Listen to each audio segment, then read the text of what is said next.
Hola, ¿qué tal? ¿Cómo están? El día de hoy vamos a hablar de un tema interesante que son los datos atípicos y sus diferentes pruebas para poder detectarlos, ¿no?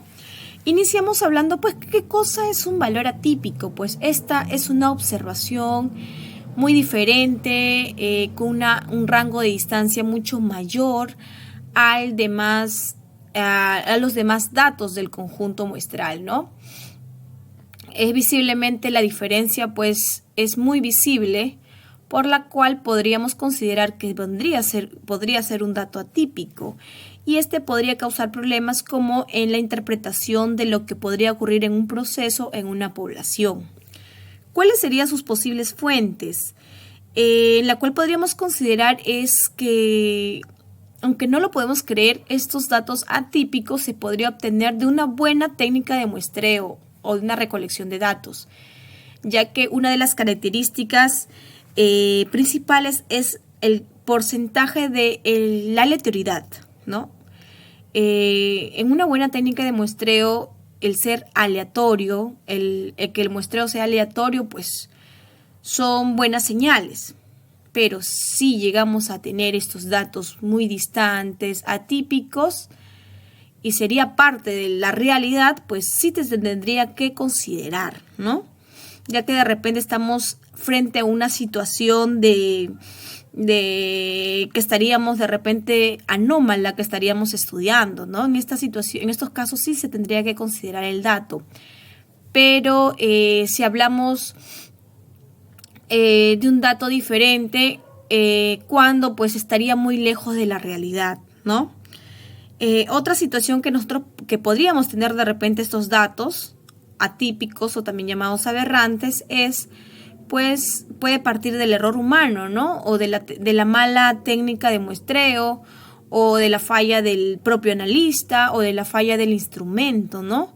Estas posibles causas también podríamos obtener un dato aberrante o un dato atípico, ¿no? Ahora, ¿de qué manera nosotros podemos minimizar su impacto? Existe por lo general dos estrategias para minimizar, el impacto de estos valores atípicos. Primero, utilizando las pruebas de valores anómalos. Estos valores va a ayudar al analista a poder identificarlo y tratarlo, si en caso fuese un valor sospechoso, ya para poder corregir o eliminarlo según sea conveniente. Estas pruebas de valores anómalos son, entre los más conocidos, es el método de Grubbs y la de Dixon, ¿ya? La que vamos a hablar en este video. La segunda sería utilizando técnicas estadísticas robustas. ¿Qué cosas son estas técnicas estadísticas robustas? Pues estas técnicas no se va a ver afectada si en caso existiría o no existiría estos datos atípicos. Se van a trabajar a la perfección, tal cual se darían los resultados.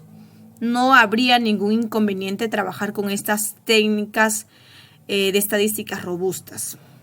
Si habría un dato anómalo, muy bien, podemos trabajar estas técnicas estadísticas robustas. Si no lo habría, de igual manera. ¿Y cuáles son estos estadísticos robustos? La mediana, la desviación mediana absoluta, entre otras, ¿no?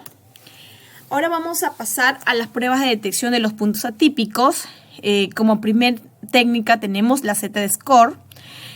Como prerequisito, pues esta es aplicable a todos los datos que tengan una distribución normal y para valores mayores a 30, ¿no? Tenemos acá nuestra fórmula que en los siguientes videos vamos a poder aplicarla, ¿ya?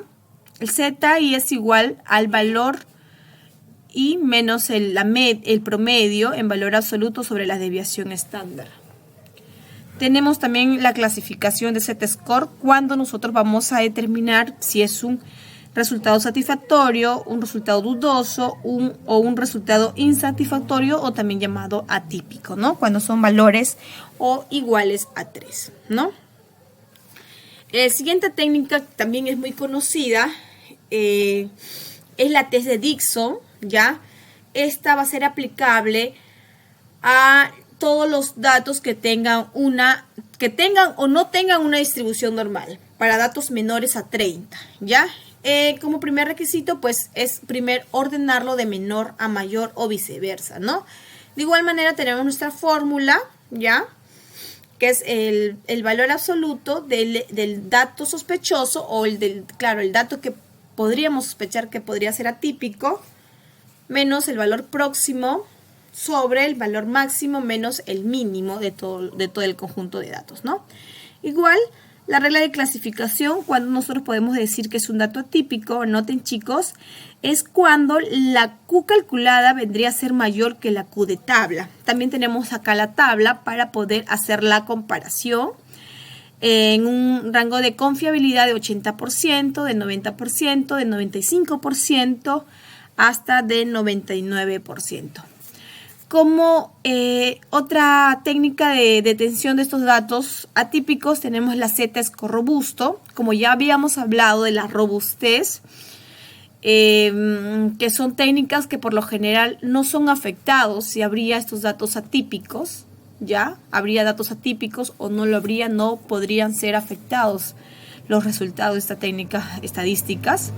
Y este es aplicable a datos que no poseen una distribución normal y para datos mayores a 30, ¿no? Tenemos de igual manera la fórmula y su regla de clasificación, que también lo vamos a poder utilizar en los videos siguientes, ¿no? El diagrama de caja es muy conocido, esta técnica, ¿ya? Para poder tratar datos atípicos, pues este es aplicable a cualquier conjunto de datos, ¿ya? Tenemos nuestra fórmula también, vamos a poder identificar el límite inferior, el límite superior, en la cual deberían estar dentro los datos que no serían atípicos, ¿ya? Igual vamos a poder utilizarlo. El límite superior es igual al Q1, que es el cuartil 1, menos el rango intercuartílico por 1.5. El límite superior es cuartil 3 más el rango intercuartílico por 1.5. Acá en el gráfico ustedes pueden observar, este es el límite superior, el límite inferior, ¿ya? Y acá están los cuartiles, ¿ve? Cuartil 1, mediana y cuartil 3, ¿no? Y el rango intercuartílico, que vendría a ser la diferencia entre cuartil 3 menos cuartil 1. Ahora, la regla de satisfacción. ¿Cuáles son los datos que no se considera típicos? Pues lo que están entre el límite inferior y el límite superior, ¿ve? Ya, entre este rango de límite inferior y el límite superior son los satisfactorios, y los que son atípico level, los que están en cuartil 1 menos 1.5 por el rango intercuartílico, o los que son mayores que cuartil 3 más 1.5, lo que es rango intercuartílico, ¿verdad? Y también, podemos detectar atípico extremo. Y por último, vamos a hablar del método de groups, un método muy conocido que es recomendado por la norma ISO 17025, que es una norma de gestión de la calidad para los laboratorios de ensayo y de calibración, ¿ya? Y para tratar los datos anómalos y aberrantes, ¿no? Reemplaza al test de Q de Dixon, ¿ya? Y se basa básicamente en la distancia entre los valores extremos y la media. También tenemos nuestra fórmula, ya, que habla del dato sospechoso menos el promedio sobre la desviación estándar. De igual manera, la regla de clasificación, cuando la G calculada pues resulta ser mayor que la G de tabla, pues tendría que ser un dato atípico, ¿no? Por lo tanto, se rechazaría.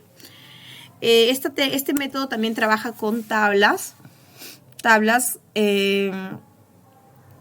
con un 90-95% de confiabilidad. También tenemos nuestros números de observaciones y según la confiabilidad que se estaría trabajando, ¿no? Esto sería todo sobre los métodos de detección de los valores atípicos. Ahora en los siguientes videos vamos a hacer los ejemplos. Muchas gracias por acompañarme hasta ahí. Por favor, no se olviden suscribirse a mi canal y me están ayudando para poder subir mucho más video. Muchas gracias, espero que les haya ayudado.